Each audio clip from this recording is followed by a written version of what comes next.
Hi Gills, my name's Dr. Brooke Flammang, and I'm going to answer some of the questions that were sent to me and tell you a little bit about the research that I do.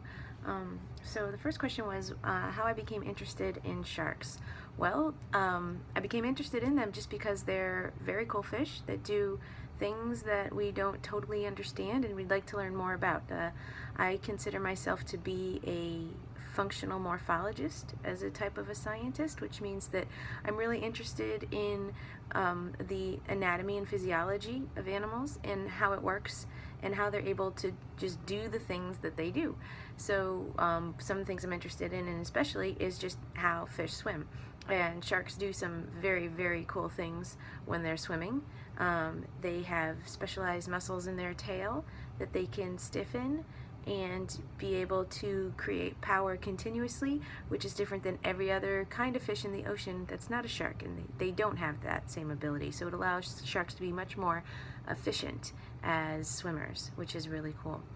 Some of the other work I've done has been looking at deep sea cat sharks that live inside egg cases for up to 2 years until they hatch. And so there's a lot of questions about how they're able to get fresh water inside these egg cases. It's something we don't really understand, and the most likely possibility is that they just are such a specialized shape that it allows the water to just flow through passively without the shark having to do anything the way that skates do to pump water through the egg case, which is excellent for them because then they don't have to spend energy trying to get fresh water in order to grow and have the oxygen that they need, so they can conserve their energy in that way.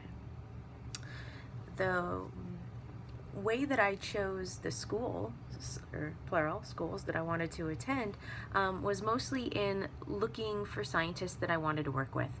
I looked around at different programs that had scientists that might be interested in the same thing that I was, and that had laboratories that had the tools and techniques that I needed to learn to do the kind of work that I was interested in doing. And that ended up being the most important thing overall about the programs that I decided to attend.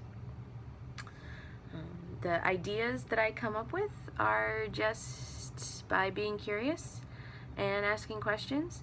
And then when I have a question, I go and I search the literature of other work that's been done, and if I don't find a very good answer, then that's something that I pursue. It's really just sort of that simple. It's just being curious and reading about what the current literature and science is, and being up on that. My future goals are just to continue trying to answer questions to things that we don't understand, and not just with sharks, with all different kinds of fish. A lot of the work that I'm doing right now is looking at a fish called the remora, which can attach to things with a sucker disc that's on its head. This is a 3D printout of what the top of the sucker disc on the remora's head looks like, and I think I'll show you one in a minute. I'm going to bring you back to my lab in a second. So you're able to take a look, they're able to attach to things and hang on, and we don't really know how, and we don't currently have any man-made technology that can do the same thing.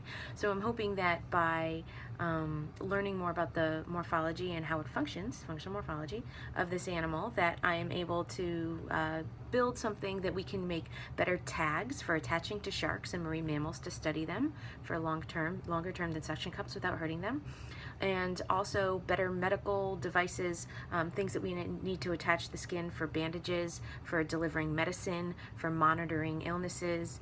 So we're hoping to be able to create something helpful and useful in that way. And my advice to you guys would be to just continue to follow what you're interested in. It's a big world out there, and we don't know half of what we probably should about it. So it's really important to have people who are excited about what they do, find something that you love, and go after it. And that would be the best thing that you could ever do. Okay, I'm going to pause this, and I'm going to take you back to show you my lab real quick.